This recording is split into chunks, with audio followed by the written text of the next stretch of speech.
সখীগণ বলেছে দাদা দেখো দাদা তোমার সীতা কেমন সখী, রাবণকে হরণ করে নিয়েছিল দাদা, আজ মনে হয় রাবণের কথা মনে পড়েছে দাদা, আর রাবণের চিত্র ছবি বক্ষস্থলে নিয়ে দাদা শয়ন করেছে। রামচন্দ্র প্রভু তো রাগান্বিত হয়ে গেলেন সখীগণের কথা শুনে, মনে মনে ভাবনা করলেন আমি আর সীতাকে নিয়ে বিবাহ করতে পারি না। এমনি ভাবে রাগান্বিত হয়ে রামচন্দ্র আপনার স্থানে গমন করেছিলেন।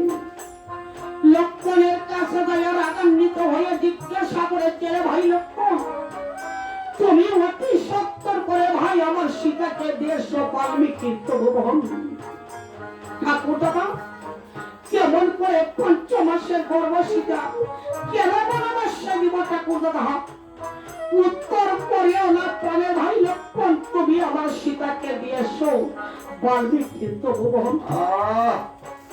লক্ষ্মণ ঠাকুর সেই কথা শুনে রামচন্দ্রকে বলতে লাগিলেন আমার কি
সীতা বনবাসে দিব দাদা। লক্ষ্মণটা রামের আজ্ঞা পালন করিতে সীতা দেবী শয়ন মন্দিরে চলে গেলেন। নজর করে সাই সীতা নিদ্রায় আকর্ষণ হয়েছে দেখিবারে পায়। সীতা দেবীর কাছে যাইয়া চরণে ধরে বৌদি বৌদি বলে ডাকতে লাগিলে